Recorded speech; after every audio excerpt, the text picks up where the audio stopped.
let's begin. So this privacy roundtable, we used to host it monthly. Now we host it every 2 months, mainly because it's quite a challenge to schedule all of us to come at a certain time. But looks like there's some plans to have another one next month as well. But it's just a bunch of us, basically four projects, which is Firo, Pivax, Particle, and Basic Swap that participates in these talks. Of course, we bring in guests from time to time from other projects. We've had people from.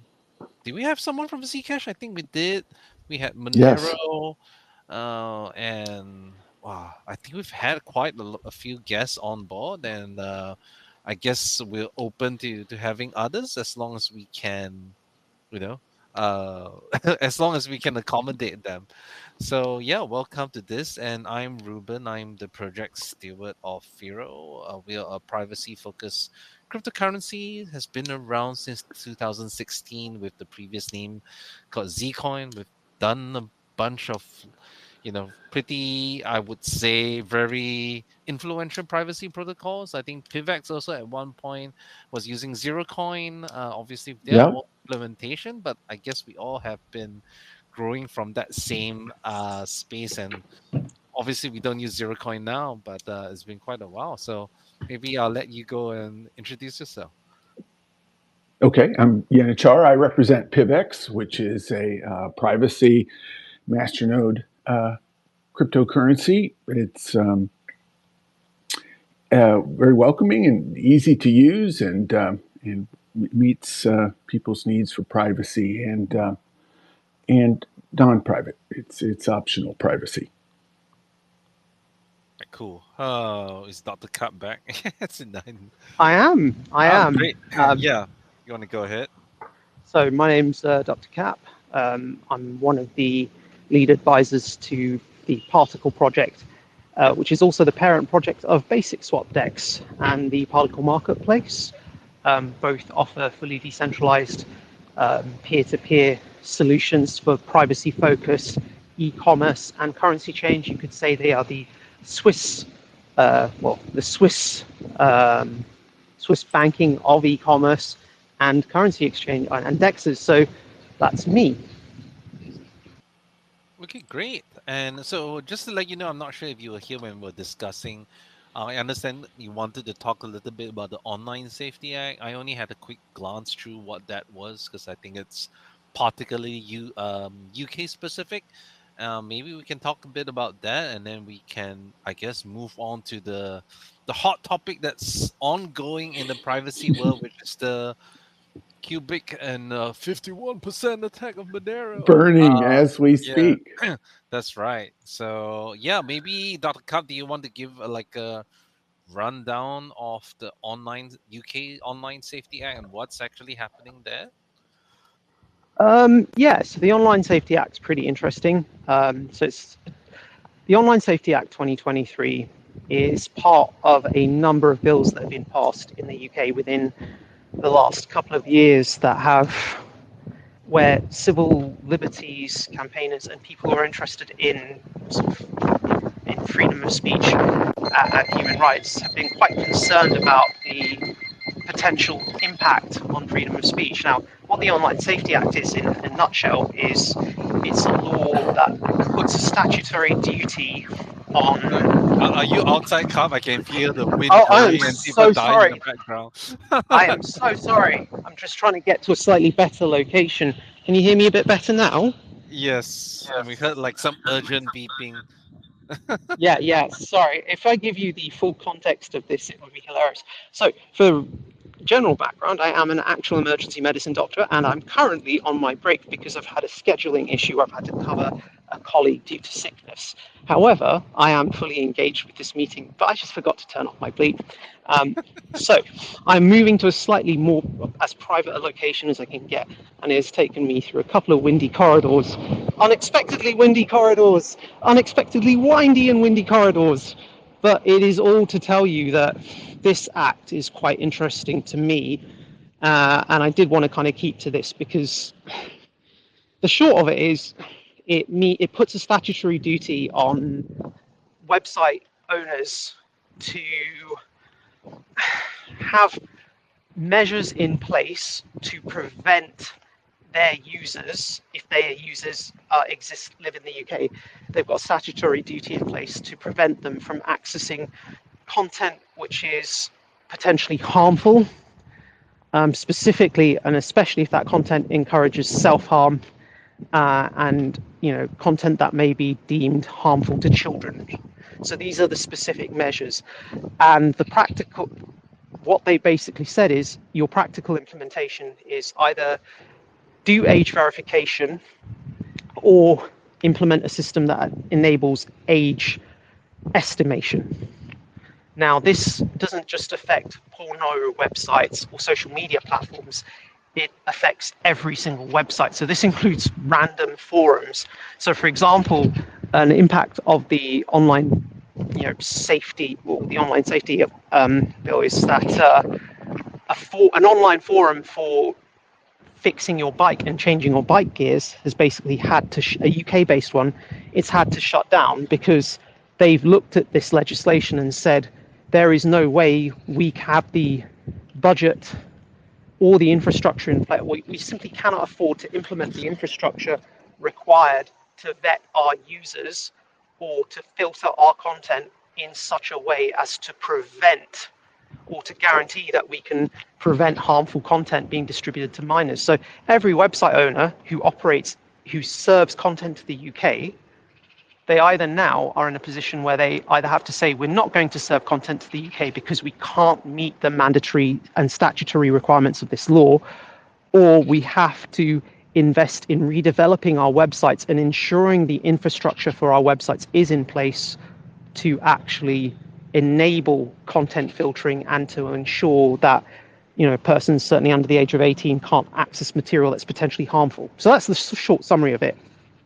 Would it also impose an obligation for these platforms to basically not have any sort of end-to-end encryption and basically have some sort of filters that would look through your chats and look for potentially sensitive material? Is that how? So there's a provision within the Act which basically says that when the time comes, well, at the minute they're not enforcing it, but they basically have a provision that says we should be able to client-side scan any content that's end-to-end encrypted. So we need a way to get around back end-to-end encryption. There is a specific provision in this, and what they've said is we're not going to enforce this now, but when the time comes, should the technology be available to bypass end-to-end encryption or to enable client-side scanning, we will then enforce this provision. So effectively, the law is already in place such that, so a consequence of this is Apple, if you have iCloud in the UK, iCloud outside the UK, end-to-end encrypted. So all of your files, material, anything that you store on an iCloud, as long as that account is located in and accessed outside of the UK, that will have end-to-end encryption. If your iCloud... I think it's the advanced data protection selection, right? I'm not sure if it's... Yes, that's the exact feature. Yes, that's the feature I'm talking about. It's the advanced data protection selection, which basically guarantees end-to-end encryption. You don't have that in the UK anymore for iCloud users. So Apple has basically looked at this legislation and said, we're not going to guarantee end-to-end encryption. You just have to have a weaker security system, which I don't think most iCloud users in the UK are aware of. And actually, if you kind of do a general chat to people, most people were not aware of this legislation most people that I work with on a day-to-day, they weren't aware of this legislation being passed. And they don't really understand the consequences of this. It received royal assent in 2023, right? So yeah, why is it only coming out now? Because so certain provisions of the Act, so the things that are things like the mandatory age verification or age estimation, the actual implementation of that, the legal requirement to enforce that is only came into place like 2 weeks ago, basically. It was in the middle of July. So they had these provisions, but it was a phased implementation.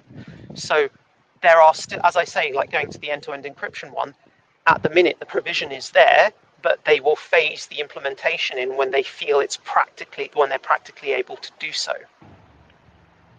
So it's actually really interesting in the sense that I mean, this sentiment of like putting a lot of responsibility on these platform providers and effectively gating or saying, oh yeah, you need some sort of identity to use these platforms. It's not just restricted to the UK. I know the US had like some like kids online safety act, the Earn It Act, and all these always they like to use the word children protection because it's Mm, if it's hard to fight legislation like that because then they'll say, oh, you're not in favor of protecting CSAM or this type of material, mm, you must be against the kids, right?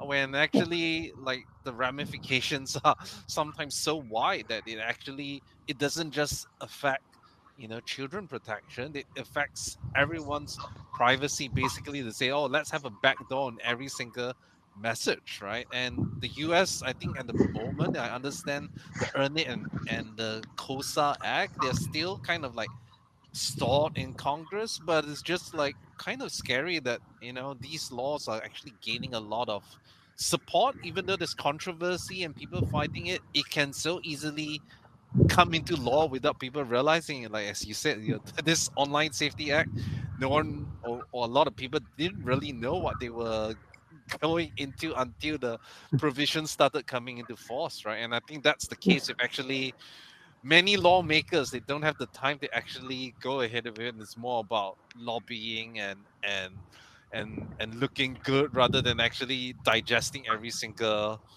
thing that's being passed, right? But interested to hear your take on it. I have a very cynical take. Oh, sorry, Yanachar, go for it. Oh, I was just going to add that, really what needs to be done more is a cost benefit analysis. I think everybody's in favor of, keeping children from certain materials, or not everybody, surely, but most people think that it's good to, keep children while they're not fully developed away from certain information.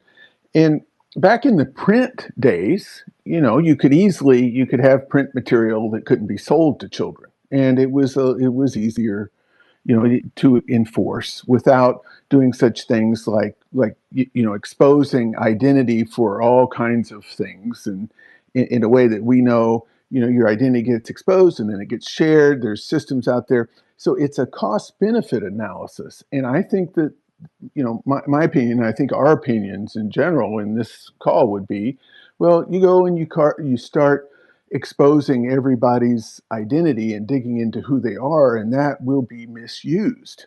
And that cost is higher than the benefit. I mean, how long has the internet been in place? And we know what's out there on it. I mean, there's a generation or two of people on Earth that seem to be doing okay. We can, but it's not clear that if we completely lock down, like identity on the internet, that we'll be okay. I see that through the lens. There's a lens of looking at this, and it's privacy and it's everything online, and that lens is power. Privacy gives us power, right? And power is what gives us freedom, and all kinds of other things. Power is one of Bertrand Russell's unquenchable desires. Everybody wants it, and we have to strive, and it's with things like this, it's with making private cryptocurrencies, it's with all the things that we do. We have to strive to keep power away from the center, because there's a centralization of power process going on in the world today, driven by technology. I think AI accelerates it. Certainly the internet accelerates it. We through most of human history, people have gone away from, maybe there was a chief of the tribe or something, but go out into the woods and you do whatever you want. Nobody knows. You can. There's a natural decentralization of power, and we really need to maintain that to have human society to continue to function in the way that we know and love. And I think that all this ties into that. We're pushing for for private cryptocurrencies, and we're pushing to avoid acts like this, and like you mentioned, Room, it's in the U.S. too, simply to push power to the edge and away from the center. Yeah, no, I actually want to say it's really interesting you say that, because my kind of personal take, I don't know if you guys read Cory Doctorow, who's basically coined the term enshittification, and he talks a lot about monopolization of data and centralization of data, and how you get enshittification of service. Services become terrible over time once you monopolize and centralize them to a given authority. So he's done a lot of work on this. But his take on the Online Safety Act is that it actually it is beneficial to large pre-existing social media websites. So sites like Meta or Twitter or Instagram, or any large, or like WeChat, any large social media network service provider that already has large amounts of infrastructure in place, has a very scalable development cycle, has lots of funds on reserve. It's very easy for them to develop, deploy, and implement the infrastructure required to filter access to content in their walled gardens. Mm-hmm. What it's not easy for is for people who run small independent websites to do that. It's a very different challenge. So it actually favors the redirection of traffic from decentralized small websites that would potentially host small independent forums into large centralized social media hubs. So it favors the network flow of traffic to these pre-existing corporate entities. So actually, in a way, the beneficiaries of this act, or one of the beneficiaries of this act, inadvertently, or perhaps less than inadvertently by design, or through lobbying, would be large companies like Meta or X, because they would be expected to see increased traffic. Well, it favors situations that would redirect traffic, which in turn would increase their profitability. Do you think they're driving this, or do you think it's coming from inside, like government? I think an element of, I don't think they would be objecting to this. I don't know the specifics because I don't know what their communications are. I just know that, lobbying is a very real thing. If you look at the behavior of Meta, it has historically lobbied for its self-interests, and its self-interests are expansion, centralization, and monopolistic practice. That's the way Meta is inclined if you look at it as an operating entity. So that's my kind of take. I think it's interesting because, if you're forcing all these websites to do KYC, that's essentially what you're doing in effect, then in a way, you are now going for a situation which is already bad, in the sense that there are plenty of services that mandate KYC, know your customer, identity verification. But you're now basically saying in the UK that you've passed a law where effectively every website owner potentially has to KYC or do some form of identity age estimation on their users. So there are only two outcomes to this, which is you either, you're subscribing, you're increasing the number of subscriptions, so there's a lot more KYC going on, or there's a lot more data that's essentially being passed on to AIs to evaluate. And I don't know the privacy policies of the AI engines that are then evaluating and storing. You have to then read through the respective privacy policies to go, well, if I allow you to snap my photo, is that going to be a one-time thing? Is that photo going to be stored by somewhere? Is that photo going to be reused? If so, how? And you're not just doing that with like one website or 5 websites or 10 websites, but potentially this law creates a situation where all websites that are accessed in the UK have to undergo that process. Otherwise, they risk potentially falling foul of this law should any of the users post content that is mature or potentially harmful to children. So it is a well-intentioned law, but it has huge ramifications. And then the flip side to this is, at the moment, it's so easy to bypass because you literally just have to load up a VPN or access the same websites through Tor, and that's something that you know, you know, not that the subscriptions on Proton went up. Proton VPN literally went up 1,400% in the day this was that the provisions around identity checking came in for pornography websites. Literally same day, 1,400% subscription increase in Proton VPNs, and Of you course, saw they'll attack VPNs, right? That's they'll already in attack most. VPNs, but the They'll funny make thing those is you've illegal. now Governments. but you've now even got members of parliament registering their VPN subscriptions as expenses. So that's the thing that people are noticing. So even the people who are supposed to be putting these laws forward and supporting them or backing them, there's evidence or there's activity to indicate, well, why have you suddenly started, getting why have you subscribed to a VPN the day this law was released, and why are you charging that to the taxpayer?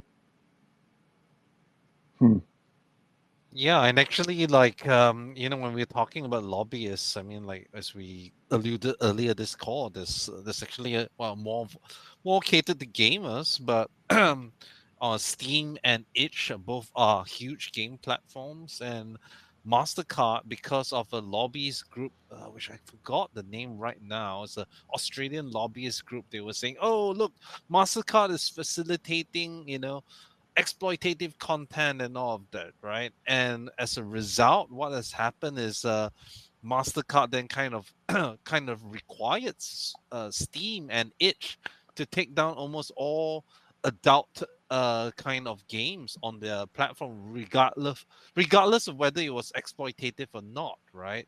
And obviously there's a huge backlash. I'm not exactly sure what is currently happening. There's been some backtracking. Everyone's just trying to cover their ass.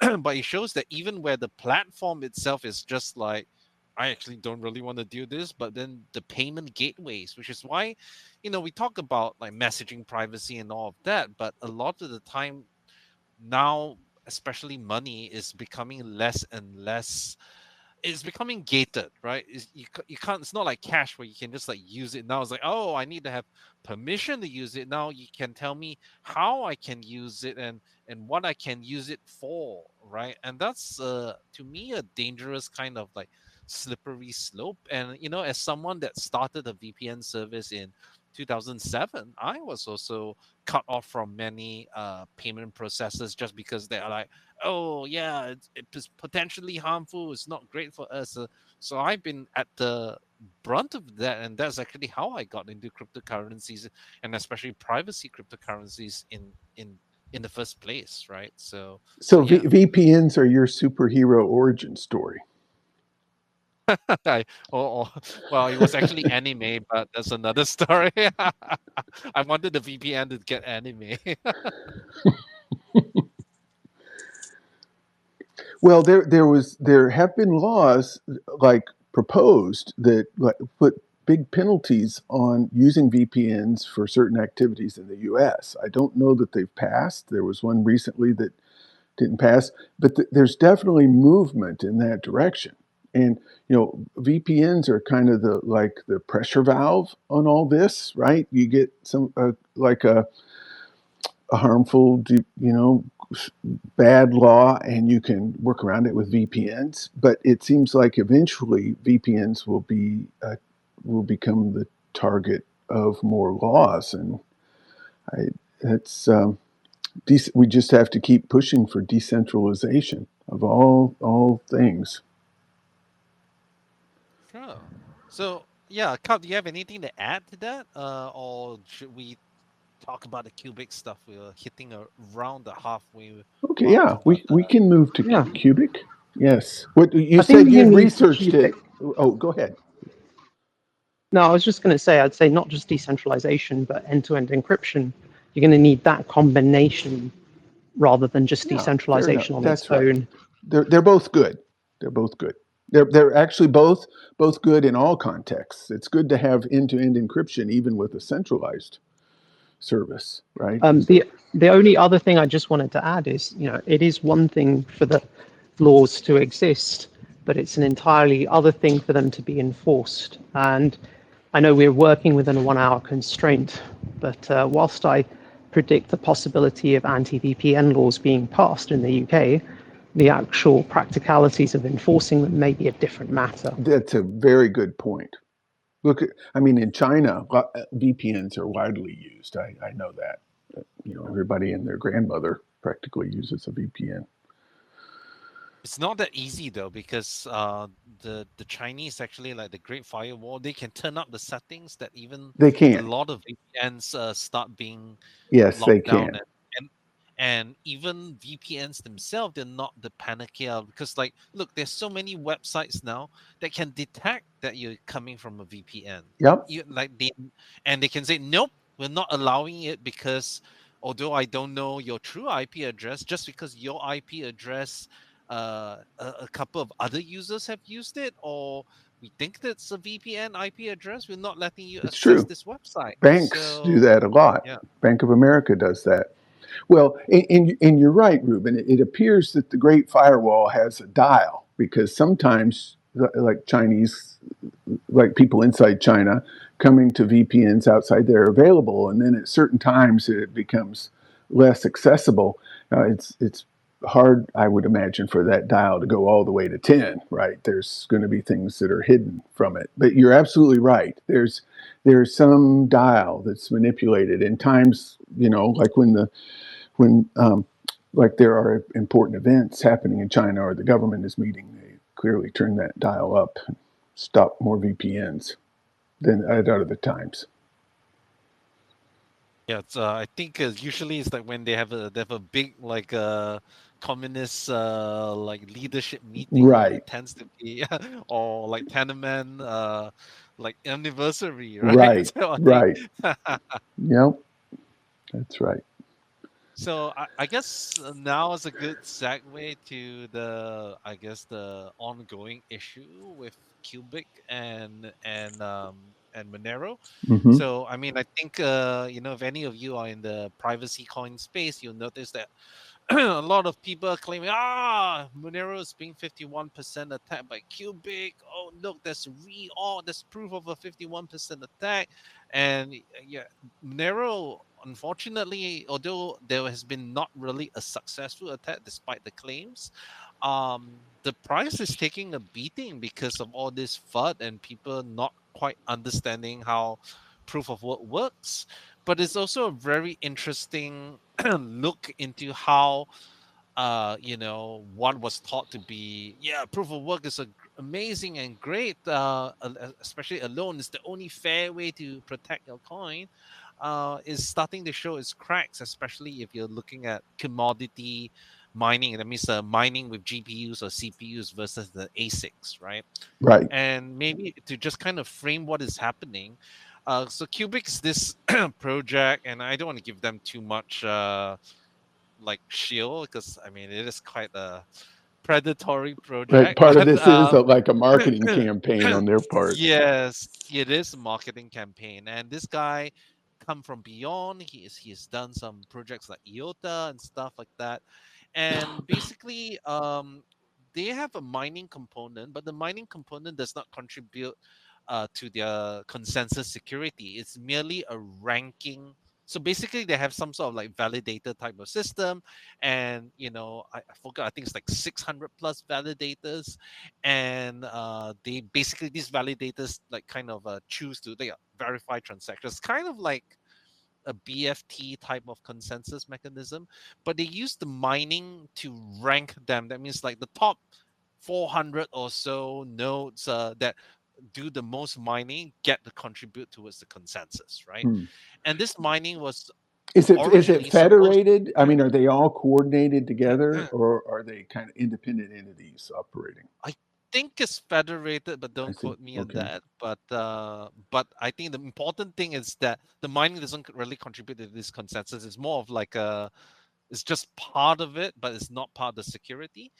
And this part of that kind of like computing power, this mining was actually meant to work on AI workloads, right?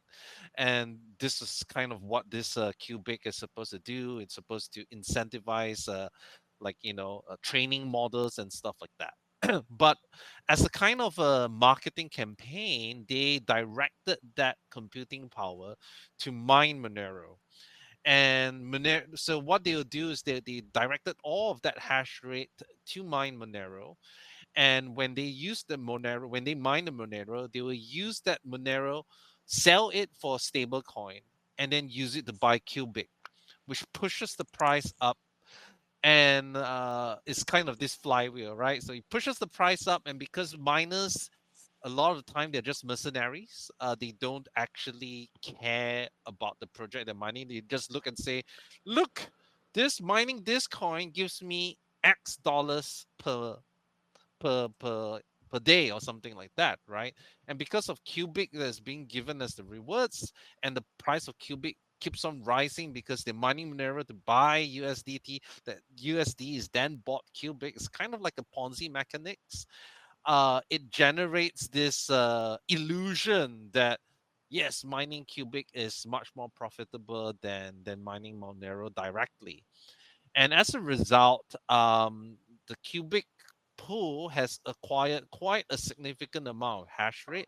They claim to have obtained more than 50%. It was at 45% and more than 50% now. Now, whether they actually have it is also a question mark, because if they have 51%, they can already mount the attack, but there isn't much evidence in terms of orphan blocks. And remember, you can always self-report your hash rate. You can say, I have X amount of hash rate, but there's no way to kind of validate that, right? Yeah, Mm-hmm. it's just you reporting your hash rate, right? It's just your rate of solving blocks. And they managed to do a couple of reorganizations. That means, I think, a 6 block reorganization. That means, what that means is that if you had 3 or 4 confirmations, and then next thing, this chain of 6 blocks comes and rewrites your history for the past 6 blocks, right? That's basically what it is. And this doesn't need a 51% hash rate. You can have it with 30%. It's called selfish mining, 33%.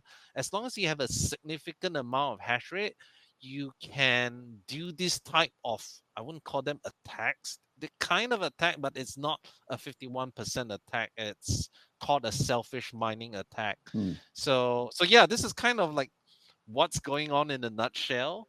And Where a a lot of selfish people are mining attack would be you keep you mine off to the side. You mine your own that's branch, right. and then you just hope for luck to be able to Yes. outpace. I see. And you just Correct. keep They repeating that, and then you get a few things. You fail most of the time, but you get a few things you can shine a spotlight on and have it look like an attack. it also is a way to, actually, you can do it to kind of earn more rewards. There's a paper on it called Selfish Mining. I Oh, believe it really? was written Hmm. by Megan Sira. So he was the one that I think wrote the paper on selfish mining. And he was saying that, look, even though you don't have 51% attack with enough, it can, I mean, just imagine you having a chain that keeps on reorganizing every 3, 4, 5 blocks or something like that. It's really horrible for exchanges. And just like now you're Oh, like, that's oh, should right. I wait for 6 blocks, 10 blocks, right? And as a result, because of this, many of the centralized exchanges have suspended withdrawals. Some have even suspended deposits. So it's actually affecting Monero. Like, although there's not a successful attack, it's resulted in a lot of like inconveniences in their ecosystem. And on top of that, like right now, sometimes the Qubic pool decides to not mine any transactions whatsoever. So what that means is that they're just empty blocks, and that means that none of the transactions are being processed for the time they managed to solve the block, right? So let's say if there's 6 blocks, if there's no transactions in it, people are like, oh my god, it's an attack, look, there's no transactions happening on Monero, right?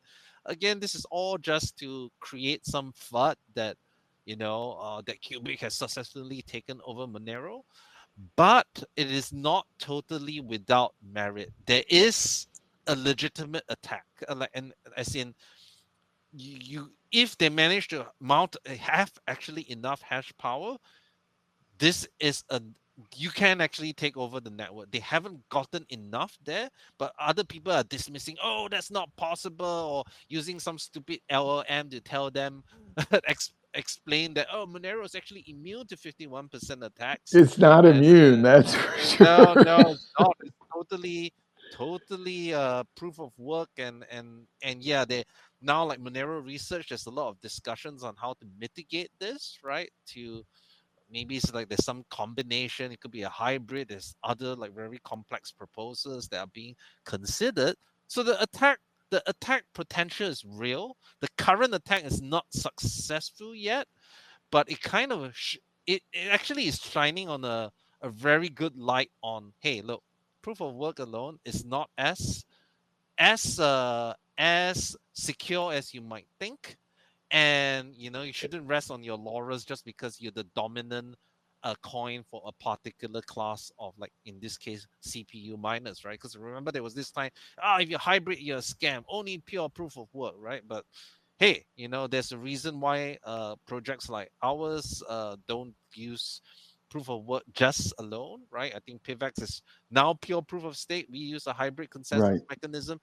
Particle is, I don't know, what's Particle? Is it a proof of stake It's mechanism, proof Kat? of, I proof mean, of stake. Particle's a pure proof of stake mechanism that is really interesting because I prefer calling it proof of broke. If you look at the spot price of Particle on most exchanges, it's about like 10 to 20 cents. But the issue is, it's been distributed for such a long period of time that actually the stakers, the people who hold the tokens and just believe in the project, they'll happily just keep staking it. It doesn't really matter to them. So there's so little pot available on the exchanges that it, I just don't think of it. I mean, it's possible, but I think a 51% attack, in spite of the on Looks like exchanges for sale, the practicalities of actually achieving a 51% attack is difficult, a lot more difficult than you'd realize. But that is down to community ethos, community distribution, and community behavior, and the fact that there is no one who bought part in the last 8 years that would dream of selling at the current rates. So, and there's so little. So, but yeah, that's it. And that's interesting to me because, proof of work. When you were talking about Qubic, I'm like, are they planning to scale to do this with Bitcoin? Like they could. It sounds to me like no, they it can't. They There's need the actually a ASICs. fundamental difference, right? It's the ASICs. See, Ruben, the thing, what they're attacking with a computing modality that can be used for other things. If you think about the dynamics of that, so they're like, Monero uses random X, which is tied to CPUs, right? It's like designed exactly for CPUs. So if you've got a bunch of CPUs that you can use CPUs for other things too. You can turn those CPUs around and attack like a coin like Monero, and you've got this, let's call it neutral like expense. You've bought a lot of CPUs. Monero can go to zero, and your CPUs are still valuable, right? So then you can turn back and use them for other things. The dynamics would be different with Bitcoin, where you have to have an ASIC, custom hardware just to mine Bitcoin. It doesn't make sense to put all your investment into this ASIC that's not neutral. It's focused on Bitcoin. Turn around and let's just say hypothetically you could do it. Turn around, attack Bitcoin, drive Bitcoin to zero. Now your investment is worthless. You see the difference in dynamics. yeah, It has no, to do that with the makes a lot more sense. modality of computation, and there actually was a big debate in Monero.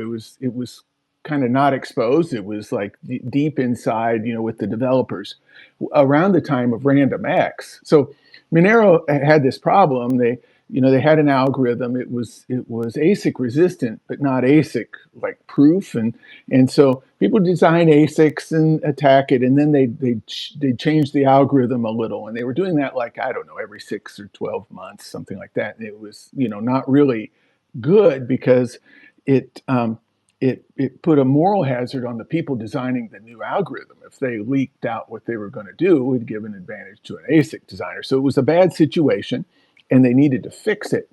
And there were a couple of developers that came up with the idea of random X, which is like perfectly impedance matched with CPUs. To basically to attack random X. In theory, with an ASIC, you would need to like redesign a CPU, and that's just not ever going to be cost effective. And it's tended to work pretty well, but that was one of the proposed solutions. The other proposed solution was to go to ASICs, but do it in a fair and like equitable way, where they kind of hold off on the design of the algorithm, and then share it with multiple ASIC designers at the same time. So there was this plan, and there was actually a lot of argument internal to that. And I think Fluffy Pony, who's the most prominent visible guy on Monero at the time, he was in favor of that second option, the like equitable ASIC approach, but it was the random X approach on CPUs that won out. So this is a debate that went on way back when years ago now, setting the stage for this years later. Interestingly, Yeah, actually, like Firo, we started as a CPU focused coin, and actually we found out really early on, especially for a smaller project, it was really like we were mined by botnets, which wasn't great. Actually, Monero for a long time was celebrating that they were mined by yes, botnets. yep. There's an argument to be made that it strengthens the network. Yeah, but Qubic, what it actually is kind of like a botnet, right? And it's fine, all fine and dandy if it's all about the whole point of anti-ASIC kind of algorithms like ProcPow, which Firo uses, Yep. and RandomX, which many of the CPU friendly and Monero uses, is the idea that there was no group of people that could get kind of like an unfair advantage, right? Because that means if I'm buying a CPU, everyone can kind of buy a CPU. Yes, I can probably buy a CPU in bulk with like some discount, but I'm not buying, and I don't have access to a class of hardware that gives me like 100 times more ability, right? And that the problem with ASICs is that ASIC manufacturers are quite a small group. I mean, there's various groups, but there is an inherent wrong misalignment of economic benefit. Because if I have a very, very efficient ASIC, it may actually make sense for me not to sell the ASIC and just use it to mine the coin, because I know I can mine the most, right? So why would I Mm-hmm. give you my money making machine, right? So you could Mm. have your own Right. secret ASIC farms. That's why mining manufacturers, even when they have the most, they only sell the ASICs when they like, okay, yeah, let's kind of like hedge our risks, right? Because now I'm getting like US dollars, I'm locking in money that I can see today, and I can expand my operation. But I can have actually a huge secret, like mining operation that has the best ASICs, and then sell them a few months down the line, right?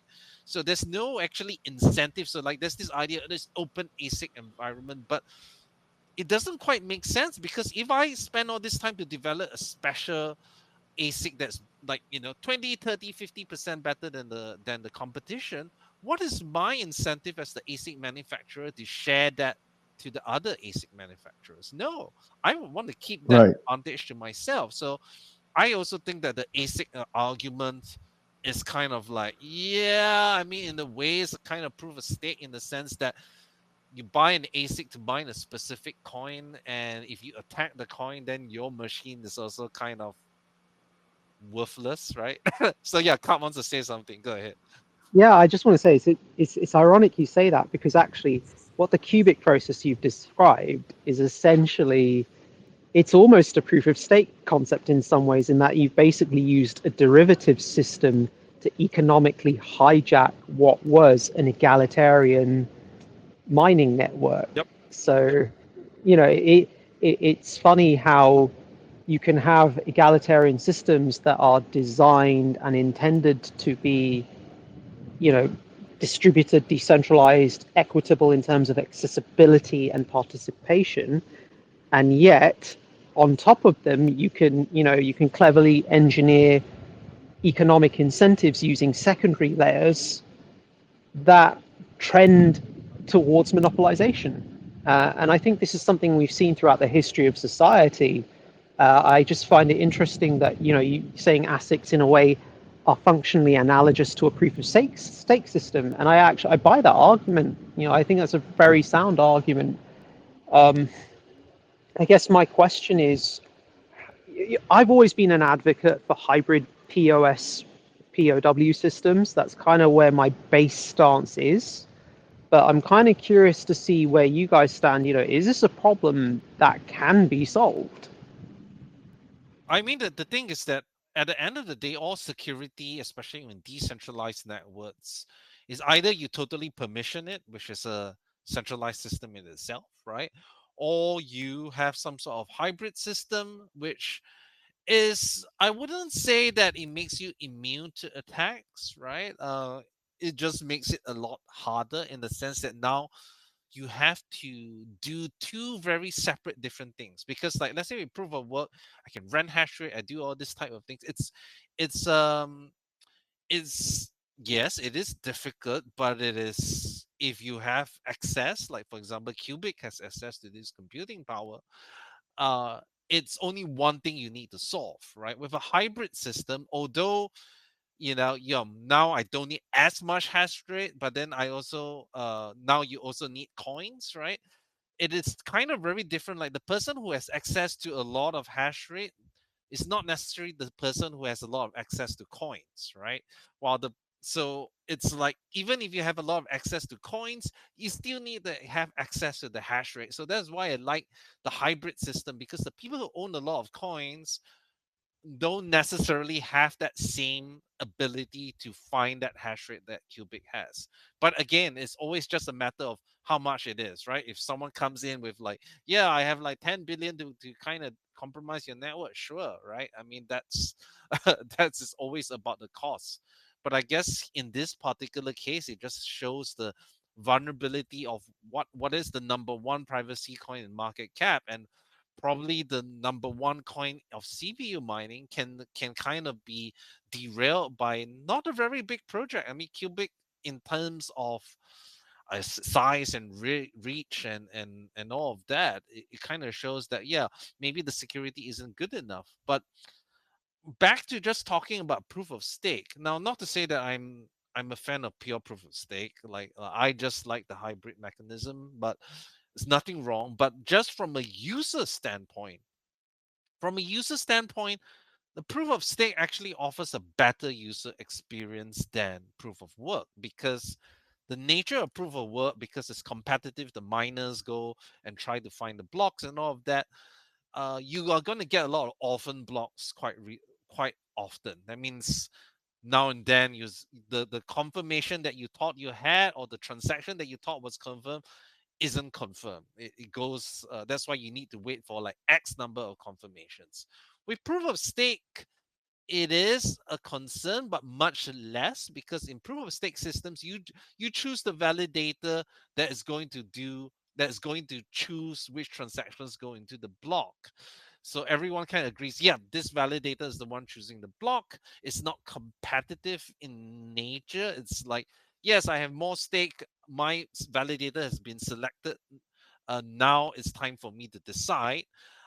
It's going to result in a lot less orphan blocks, unless there's some sort of like network, some problem with the validator, or there's some network delay. So you will notice that in proof of stake coins, you don't get reorganizations as much, and that to me is a much better user experience. Of course, from Firo's standpoint, we have a hybrid mechanism that we don't even have to wait for a block confirmation to basically kind of, I think PIVX has a, well, maybe not now, but the idea that the master nodes can actually come together to lock transactions in and have them final even before a block confirmation. But yeah, Dr. Cap, go ahead. No, no, I just wanted to add, and just bear with me. I'm probably going to stop speaking and enter pure listening mode soon, because I'm going to need to return back to running the department. But kind of following from what you've said about proof of stake networks, I'm going to encourage anyone listening and you and Yenachar, if you've not read it, pinned to my profile is an essay I've written, which is part of a proposal for the Particle project called Particle, The Road to Hard Money. And it's essentially a discussion about proof of stakes consensus and the pros and the cons from both the security, but primarily sort of a liquidity perspective, and how these systems, it is a critique of proof of stake, but also a proposal as to how you create a sustainable proof of stake consensus which enables hard money. And I think the biggest criticism of proof of stake, which you'll see, I know this is a slight detour from what we're discussing, but the biggest criticism of proof of stake actually concerns the fact that it is an inflationary system by design. And thus, the biggest criticism which you'll see, particularly from Bitcoin maxis, is the supply is not going to be fixed. Therefore, this is no better than fiat money. And we actually, in this essay, I discuss the underlying rationale for that. It's a critique of the fiat monetary system, how it programs social instability that compounds over time. And it goes on to talk about the difference between soft money, which is fiat or inflationary structures, versus hard money, which is currency that is net non-inflationary. And I emphasize net. So I'm basically saying that hard currencies can be achieved through proof of stake as well as proof of work. You can do it. And I kind of talk about the hows and the pros and cons of this. And I encourage you guys to read it because it is relevant to the liquidity considerations for proof of stake, which in turn is relevant to the security considerations. I'm really sorry, but I am going to have to mute myself now. Is that okay? Yeah, go ahead, Carl. Yes. I mean, not that we But can I, stop Thanks, you. Dr. Cap. Thank you. We'll take a Yeah, that breather. sounds like a very interesting essay. Ruben, though, building on, I'm sorry, Dr. Cap's not here to answer for something I'm basically going to ask about what he said. Is he mentioned that proof of stake is more inflationary than proof of work. I don't. I mean, does that have to be? let me correct Oh myself. So yes, I'm glad you're firstly, still here, Dr. Cap. yeah, I'm still listening. I'm going to answer that because it's a great question. The main criticism is that it's inflationary in perpetuity. You can design proof of stake systems that do not have to be inflationary in perpetuity, but can still maintain a security budget that's meaningful and allows for a meaningful consensus that's secure and decentralized. I would urge you to read my paper on this because it Okay. explains it at length, and I simply just don't have the time to summarize that now. Right. Okay. Fair enough. Thanks, Dr. Cap. I would actually argue that proof of work systems still require that subsidy and inflation as well. Like, there's actually many studies that actually show that at the current trajectory, when Bitcoin actually hits 21 million, the subsidy is not going to lead to a secure system, right? And Okay, Right. that's so just because to really yeah, quickly interject, yeah. 100% proof. No, sorry about this. Is really important. Oh, good. Bitcoin right now is an inflationary currency because its supply, its total supply is increasing year on year.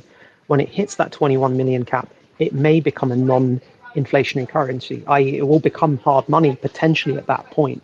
But that is very much dependent on it having a security model that allows it to maintain hard money status and security without being inflationary.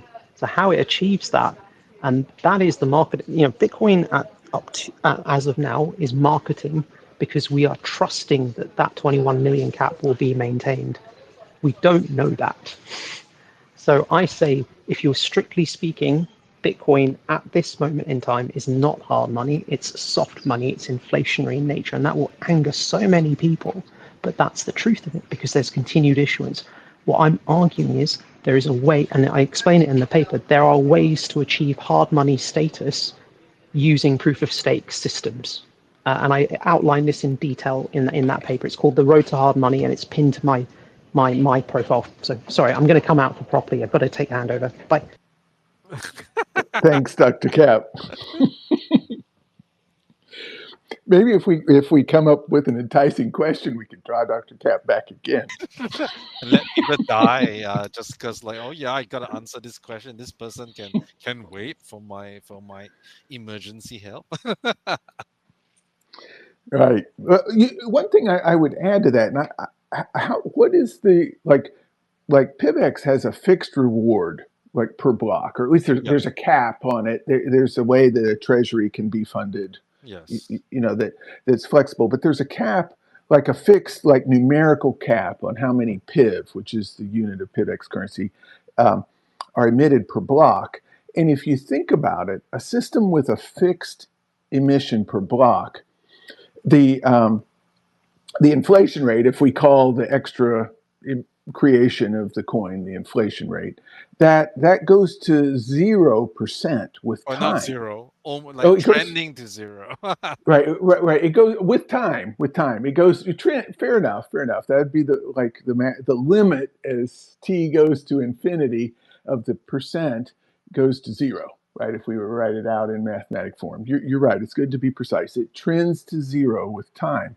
So any coin with a fixed emission per block trends to zero as a percentage with time because the pool of coins grows, right? And the emission remains fixed. So I mean, I think that's an important lens to look at things. To get off of that trend to zero, the coin, the developers either need to like change it with time, or there needs to be like built in a percentage mechanism. And I, that's something I don't see mentioned a lot, but I think is an important lens to look. All these coins, if they have a cap on the fixed emission, their percentage is going to zero. How is Firo's emission?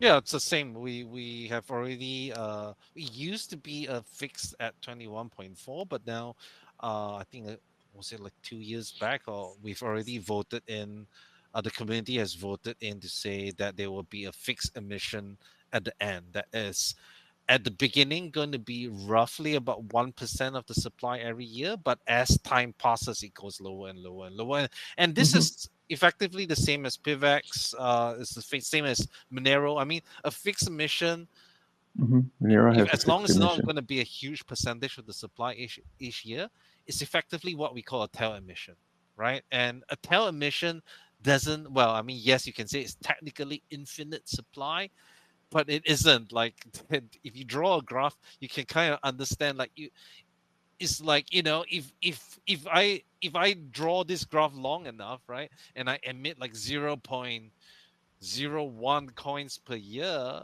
right, Right. is are you then still not, like, it is kind of effectively fixed, right? There is a kind of like max cap that can kind of happen in terms of inflation numbers, right? But a lot of people don't understand that. They just, because we've been fed the whole 21 million only is hard money. And I have a feeling, like, in a couple, maybe in 4 years or 8 years, and now another one or two halvings, if Bitcoin cannot keep doubling in price, and it shouldn't, you can't keep on doubling in price for forever. They will have to face this really, really real thing to say, all right, what do we do now, right? And Well, even if it keeps doubling in price, think about. I mean, the security has to protect that amount of value, right? So, whatever its yes, price happens, you've got less and less uh, commitment to as a percentage yeah, of value to the security. yeah, yeah. I mean, Well, and definitely. but all of these are like Firo and PivX that have a fixed emission. It's a that's very distinct from the fiat model. You Right. know, governments they always, some, apart from even like bouts of hyperinflation, they tend to print new money as a percentage of the existing money. It's also We always arbitrary, right? In the sense that it's not the community that decides. It's not consensus. It's the government or the central That's bank right, that decides, right. hey, let's It's do people at this, the right? center. Yes. and That's right.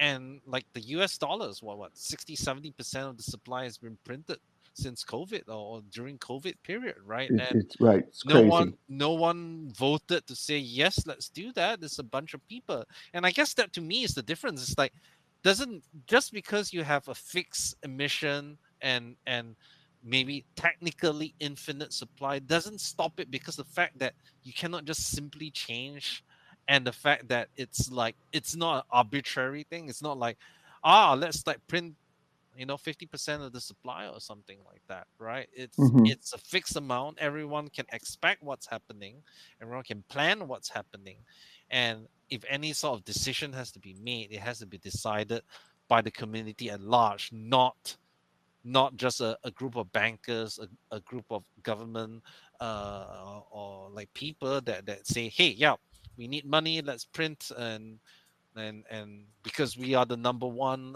fiat currency in the world, we can do this while no one else can, right? So yeah. Right. Right.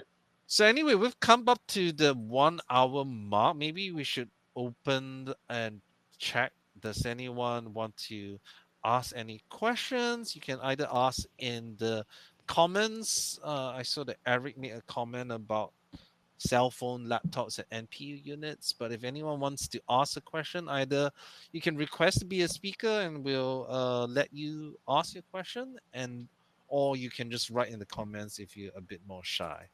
But I guess we'll wait for a bit. There's a point from the a person in the Pivex community that cell phones and laptops have ability like built-in chips to convert images to text, and this ties into the whole bigger concern about, I think, back doors Yeah. to chips, and that really we need like an open source OS too that doesn't enable this, and I think that's a good point. We have to. I mean, what we're touching on in this call are pieces of the like loss of privacy, loss of power issue, and we have to fight that on multiple fronts, including the OS and the chips. Hardware as well, right? Yeah, The because hard, yeah, that's you right, can have an open source OS, but if it still utilizes part of it that is hardware based, which a lot of it is right now, right? Like a lot of right, TEEs, trusted execution environments, rely on hardware implementations, right?